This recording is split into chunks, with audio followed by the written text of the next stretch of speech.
Welcome to the MS-Perspektive podcast, Perspektive with a K as I'm German. I'm Nele van Horsten, MS patient, patient advocate and author.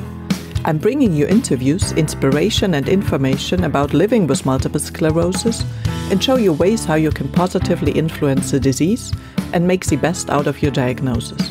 On ms-perspektive.com you will find the show notes, 11 free tips as a PDF and lots of other information. And now the show begins. Thanks for tuning in again and welcome to episode number 68, where I talk again about immunotherapies. This time it's about Interferon-beta, which is known as Avonex, Betaferon, Extavia, Plegridy or Rebif, and it is for CIS, so clinical isolated syndrome, RRMS, relapsing remitting MS, and SPMS, so secondary progressive MS.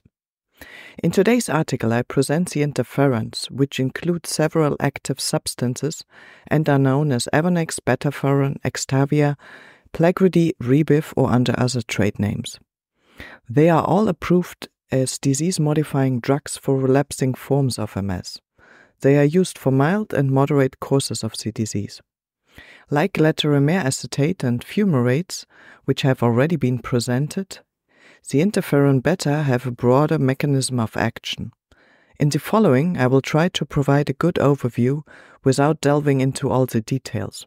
And as always, seek advice from MS specialists who know your individual situation, your wishes, your fears, and your general state of health. But let's start with the general information. And sorry if you already heard this one a couple of times, but I will keep on doing it. To get a good overview of the major topic of therapy decisions, I recommend that you first listen to episode number 58, Immunotherapy in MS, a guide to efficacy and choice with Professor Tjelf Ziemsen. There you will find out why you can only compare the various disease-modifying drugs to a limited extent, why it is important to start an effective therapy quickly, why MRI and other examinations are important for assessing progression and provide information about effectiveness, why therapies should be changed as little as possible, but of course if they are not effective enough, why in most cases it is better to start with a highly effective therapy and only switch to a lower category at an advanced age, why in the case of highly active MS it may be more important to start immunotherapy quickly and tackle rehabilitation as a second step, why generics and biosimilars are being used more and more and which approval requirements they have to fulfill, why the risks and side effects of a therapy must be differentiated into unpleasant side effects at the start of therapy and rare possible risks, and these must be set in relation to the usually irreversible effects of untreated MS in the long term. Why it is important to honestly discuss your opinion, wishes, goals, and fears with your neurologist in order to make treatment decisions together that both sides can agree on. Why it is advantageous to be cared for by MS specialists and to stay informed yourself in order to benefit from new findings and treatment options. And finally, why contribute to a favorable prognosis with your own healthy lifestyle. Another general note, the approval studies for the individual drugs were carried out at very different times.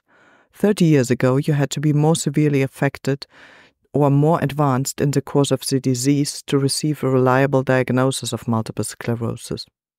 Less severely affected people were probably not diagnosed or not diagnosed at first.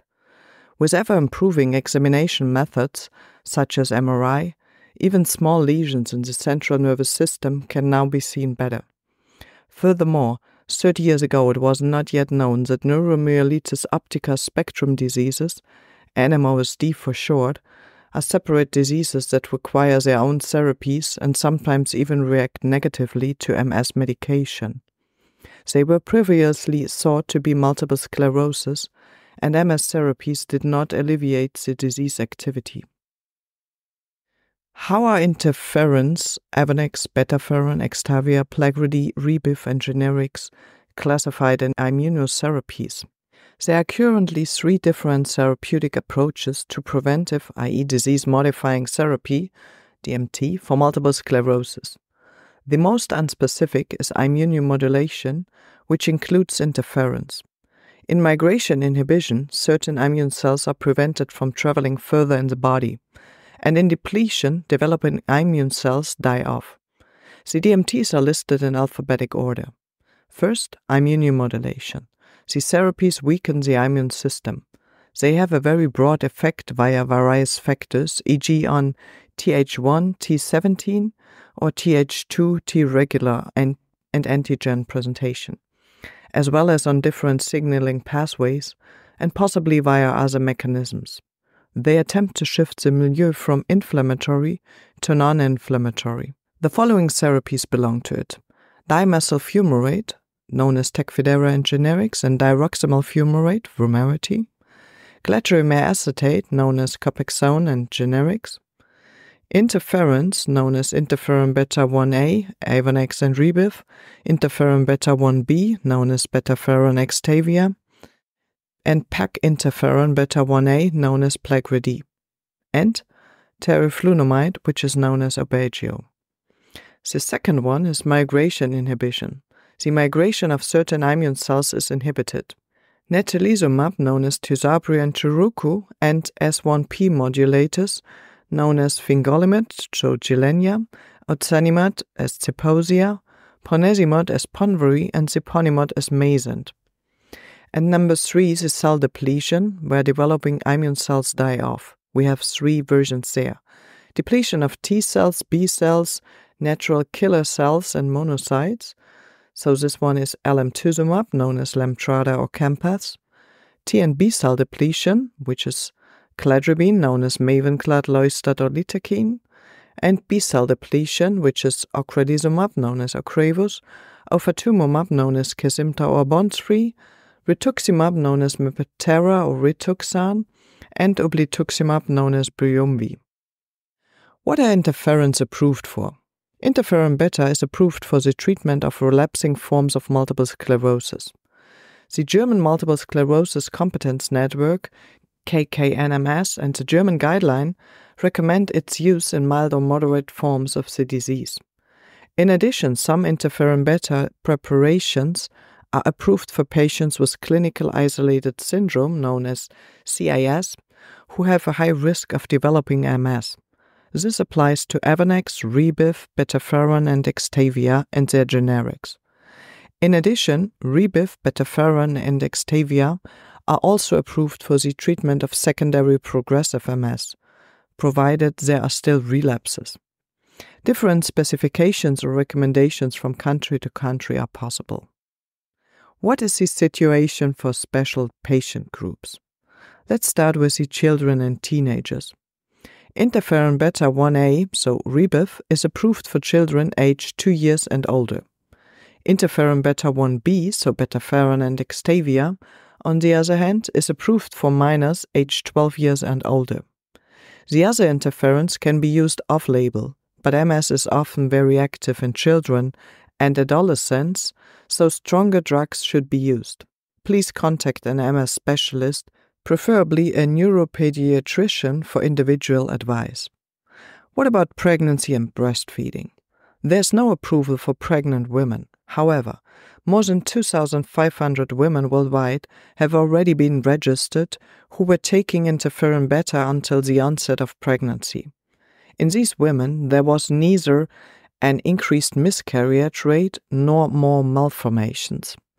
The German MS and Fertility Register, DMSKW for short, has so far examined 41 women who took beta interferons while breastfeeding.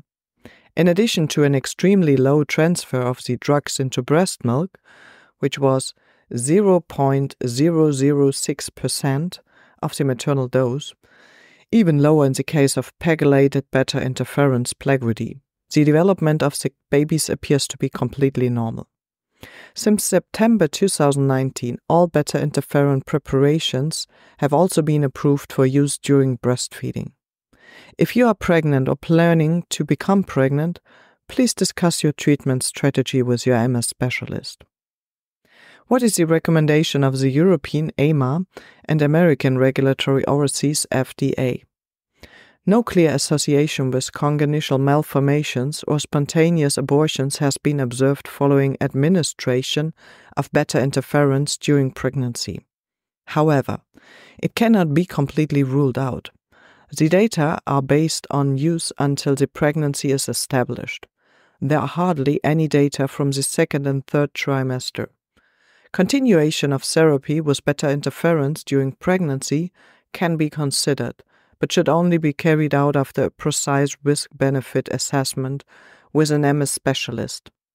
No harmful effects on the breastfed newborn are to be expected during breastfeeding with beta interferons. Who should avoid interferon-beta? Persons with hypersensitivity or allergies to interferon-beta or other components of the preparation. Severe acute depression or suicidal thoughts, also in cases of decompensated hepatic insufficiency. In other words, when the liver is no longer able to fulfill its function. Children under 12 or under 2 years of age. However, the safety profile in adolescents aged 12 or to 18 years appears to be comparable to that of adults, with the exception of plegridized interferon-beta, Plegridy, which should not be administered to children under 18 years of age. The registration studies have not yet been completed. Furthermore, people suffering from epilepsy that cannot be controlled by medication should avoid beta interferons. Anyone suffering from one or more of the following conditions should consider an alternative to beta interferons. Patients with liver dysfunction, kidney and urinary tract disorders, abnormal laboratory values, thrombotic microangiopathy, for short TMA, heart disease and depression should rather use other therapies. How does interferon-beta works? The mode of action of beta interferons in MS is not exactly clear. They modulate the dysregulated and overactive immune system, help to close the blood-brain barrier, and inhibit inflammatory processes. This inhibits pro-inflammatory messenger substances and at the same time promotes messenger substances that have an anti-inflammatory effect. As a result, regulatory T cells multiply and autoreactive, i.e. aggressive T cells, are inhibited. The effect occurs directly and works as long as it is used. How is it taken? Interferon-beta 1a Avonex is used by 30 microgram once a week intramuscularly. Interferon-beta 1a Rebif is used with 22 microgram or 44 microgram 3 times weekly subcutaneous. PEG interferon-beta 1a, so Plegridy, is used 125 microgram 2 times monthly subcutaneously and intramuscularly. Interferon-beta 1b, Betaferon or Extavia, is used by 250 microgram each every other day subcutaneously. Injection aids and ready-to-use pens are available. The duration of therapy is currently not limited. Tolerance and risk-benefit assessment should always be taken into account. With increasing age, the immune system changes, so that a situation can arise where the effect of the medication only brings little or no benefit, while side effects persist. MS patients have completely different courses of the disease, so there is no general recommendation, but an individual decision must be made. How effective is interferon-beta, so Avonex, Betaferon, Extavia, Plegrid y Rebif and generics? Gavin Giovannoni, an MS expert from the UK, has graded his MS selfie cards on a scale of 1 to 10, with 1 being low efficacy and 10 being maximum efficacy. In his estimation, interferon-beta, Avonex, Betaferon, Extavia, Plegridy, Rebif and generics scores 1 for relapse prevention and 1 for long-term disability. It should be noted that interferon-beta is only effective in some patients. The evaluation would therefore be shifted if only responders were rated. In the pivotal study, interferon-beta led to 30% fewer relapses compared to placebo. In other words, you can also look at 100 patients. 30 of these patients remain relapse-free, even on placebo. In the interferon-beta group, a further 15 patients remained relapse-free. Looking at the same 100 patients, 71 remained at the same level of disability, as measured by the EDSS, the Expanded Disability Status Scale, during the pivotal trial period, including the placebo group. 9 people in the placebo group deteriorated who remained stable on interferon-beta. Let's talk about risks and side effects of interferon-beta, so Avonex, Betaferon, Extavia, Plegrid, Rebif, and generics. The most common side effects with interferon-beta are injection reactions in just under half of all patients. These range from inflammatory redness, pain and itching to local inflammation and necrosis. In addition, almost a fifth of all patients have flu symptoms, such as fever, headaches, muscle aches, or chills. These side effects occur more frequently at the beginning and usually decrease as the therapy progresses. Anyone who has problems with depression or is predisposed to it should look for another immunotherapy, as interferon-beta can increase depression. Interferon-beta can lead to a reduction in the number of leukocytes and platelets, less frequently lymphocytes. Liver problems may also occur. During therapy with interferon-beta, persistent neutralizing antibodies, for short NABs, against the drug can develop, which can negate its effectiveness. Safety precaution and lab parameters. A differential blood count as well as liver and kidney values should be taken 1 month after the start of treatment, and then every 3 months, at least in the first year of therapy. If everything remains normal, the checkup interval can be extended to once or twice a year. The same procedure applies to the kidney function test. It is carried out before the start of treatment, after 3 and 6 months, and then only every 6 to 12 months. You do not need to worry about this. This will be checked for you. However, please take the test seriously and make up for them if you are unable to keep an appointment, and do not skip them altogether. On the MS selfie card mentioned earlier, the side effects are rated on a scale from 1 for few or rare to 10 for many or frequent as follows. Regular side effects at 7. Long-term side effects at 0. Cancer risk at 0. Only PEG interferon-beta 1a at 1. Interferon-beta receives the following rating in the MS selfie card overview of the impacts of therapy. Clinic visits, many. Family planning, compatible. Vaccinations, good response. Let's talk a little bit more about vaccinations. All vaccinations are permitted during therapy with interferon-beta, Avonex, Betaferon, Extavia, Plegridy, Rebif, and generics. However, live vaccines should only be administered after a thorough risk-benefit assessment. The annual flu vaccination is strongly recommended. Vaccination against herpes zoster, which leads to shingles, is recommended for patients with immunotherapy from the age of 50. In this case, vaccination with the inactivated Shingrix vaccine is recommended. Which sources did I use? I used the following sources to create the content. The quality manual of the KK-NMS on interferon-beta, the MS selfie info cards by Professor Dr. Gavin Giovannoni, the German Multiple Sclerosis and Fertility Registry, DMSKW, information from the German interview with Professor Dr. Barbara Kornick on pediatric MS, the DMSG information on interferon-beta, and the DECIMS information on interferon-beta. There's one final note. Please remember, there's no one great medication that helps everyone, but it must always be weighed up what suits a particular person best. Other illnesses, personal goals, and preferences must also be taken into account. Your neurologist and MS nurse are the right persons to talk to and can make individual recommendations. This article is for information purposes only and does not constitute a recommendation. What helps one person may not help another. I hope that, together with your neurologist and MS nurse, you will quickly find the right immunotherapy for you, and that you can lead a fulfilled, happy and self-determined life with MS, supported by a healthy lifestyle and a dose of fortune.